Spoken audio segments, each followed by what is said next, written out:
Another one bites the dust. If you were into the Victorian-era Netflix mystery series 1899, I've got some bad news for you. I'm Troy from Marks on TV, and today we're talking about Netflix canceling their new hit mystery show.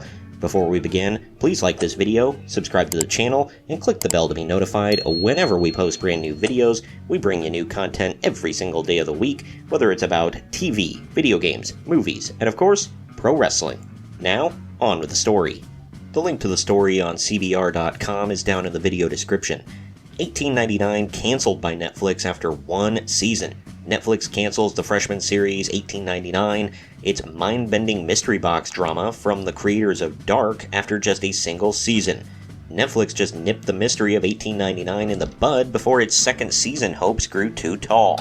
Forgive me for some of the pronunciation on these names, but Dark co-creator Baran bo Odar, who similarly co-created 1899 with his romantic partner Jean-Jay Fries, I don't know. Either way, took to Instagram to drop sobering news on fans announcing the show's cancellation, as Odar expresses in a shared statement with Fries, quote, "We would have loved to finish this incredible journey with a second and third season as we did with Dark, but sometimes things don't turn out the way you planned. That's life," end quote. The duo acknowledged the prospective disappointment of fans, but seemingly concede the show's fate. Quote, "We know this would disappoint millions of fans out there," he adds, "but we want to thank you from the bottom of our hearts that you were a part of this wonderful adventure. We love you, never forget," end quote.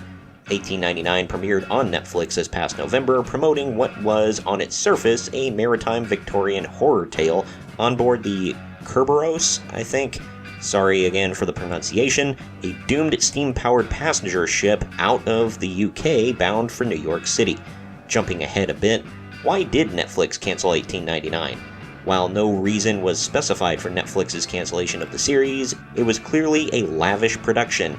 Indeed, 1899's budget was reportedly around 50 million euros, which is $55.35 million at press time, making it the most expensive German television series ever made.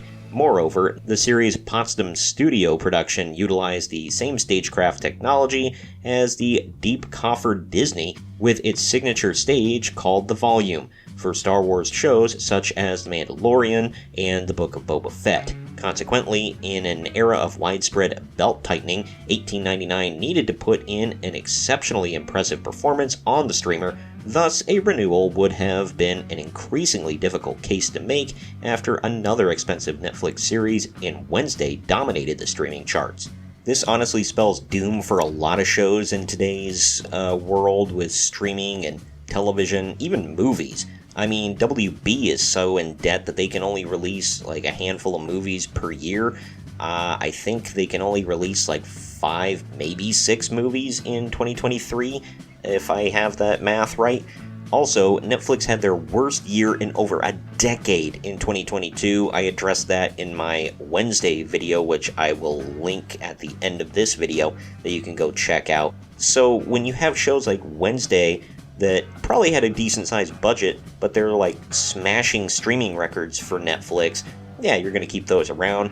Hell, The Sandman almost didn't get a season 2, even though it did very well because, you know, it required a lot of money, a big budget for that show. If you watch it, there's a lot of CGI, there's a lot of stuff that would require a large budget.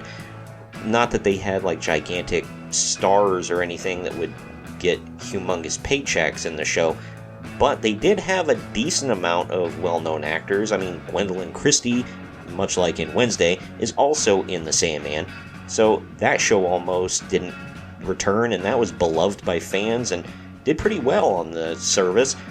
I mean, taking a look here at the Rotten Tomatoes scores, 1899 got a 76% on the average tomato meter and a 74% average audience score, which, I mean, is lukewarm. I mean, it's better than average, I guess, but just slightly. If you're grading it, that would be like a C minus, something like that. So, It's not fantastic, I'll say that, and if you're dropping that much money into a show like this and doing a gigantic production and giving it, $50 million and all that, I mean, you gotta be a smash hit, and this just clearly wasn't. So yeah, I don't think that a weird German horror mystery on a boat show that looked kind of interesting, but not anything that's gonna drag in casuals, I don't think that's going to be sticking around if it's got a gigantic budget. If they could figure out a way to cut costs and whatnot, sure, but it looks like on a show like this, they can't really cut costs. Then again, I haven't watched the show, so I don't know for sure. I mean, you guys can comment down below about if you watched it, or if you were thinking about watching it. Now that it's canceled, are you going to give it a chance? I mean, I'm assuming they didn't wrap stuff up at the end of Season 1 if they were talking about a prospective Season 2. Did it at least look visually stunning? I mean, I'm assuming it did for that budget and where they filmed and whatever. And do you think it was worth it? Was the budget, justified with a show like this? Are you upset that they're canceling it? Comment down below and let me know. Also, share this video around to everyone you know, and don't forget to like this video, subscribe to the channel, and click the little bell to be notified every time we post brand new content on TV, movies, video games, and of course, pro wrestling. I'm Troy from Marks on TV, and we'll see you next time.